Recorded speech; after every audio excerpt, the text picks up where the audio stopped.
తమన్నా సమంత ఇద్దరు జనాన్ని ఏ తీరున ఆకట్టుకున్నారో కొత్తగా చెప్పవలసిన పని లేదు. నిజానికి తమన్నా సమంత కలిసి ఏ రోజున స్క్రీన్ షేర్ చేసుకోలేదు. కానీ సమంత నాయికగా నటించిన అల్లుడు సీనులో తమన్నా ఓ ఐటెంతో భలేగా మురిపించిన సంగతి తెలిసిందే.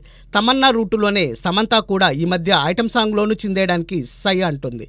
బ్లాక్ బస్టర్ పుష్పలో ఊ అంటావా మావాలో ఐటెం గాల్గా సమంత ఏ తీరున ఉడికించిందో చెప్పక్కర్లేదు. అదే రీతిన జైలర్లో ఐటెం సాంగ్ రా రా కావాలయ్య పాటలో తమన్నా అందం చిందేసి పలువురి దండాలు దోచేసింది. ఈ అందాల భామలు హీరోయిన్స్గా వెలిగిన తీరును, ఐటెం గర్ల్స్గా మురిపించిన వైనాన్ని ఎవరూ మర్చిపోలేరు. అలాంటి అందాల భామలు ఒకే చోట ఎంతో అన్యోన్యంగా ఒకరినొకరు కౌగిలించుకొని ఫోటోలు తీయించుకోవడం విశేషమే కదా. ఇక ప్రస్తుత విషయానికి వస్తే ఇటీవల సమంత తమన్నా ఓ చోట కలుసుకున్నారు. ఇద్దరు బాలీవుడ్లో బమ్ చిక్ బమ్ ఆడించాలనుకుంటున్న వారే.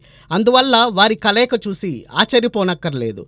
ముంబైలో ప్రైమ్ వీడియో గ్రాండ్ ఈవెంట్లో వీరు కలుసుకున్నారు. అక్కడ సమంత వరుణ్ ధవన్ కలిసి నటించిన సిటాడెల్ హనీ బన్నీ ప్రమోషన్లో పాల్గొన్నారు. అదే వేదికపై తమన్నా ప్రియుడు విజయవర్మ నటించే మీర్జాపూర్ న్యూ సీజన్ అనౌన్స్మెంట్ కూడా జరిగింది. దాంతో సమంత తమన్నా ఇద్దరు కలుసుకున్నారు.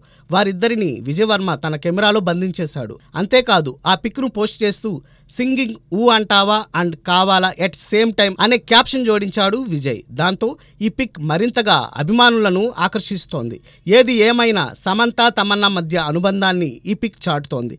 ఈ ఫోటో చూసిన వారు తమన్నా సమంత కలిసి నటిస్తే ఎలా ఉంటుంది అన్న ఆలోచనలు చేస్తున్నట్టు సమాచారం. మరి ఈ ముద్దుగుమ్మలు త్వరలోనే ఏదైనా సినిమాలో కలిసి తెరపై తలుక్కుమంటారేమో చూద్దాం.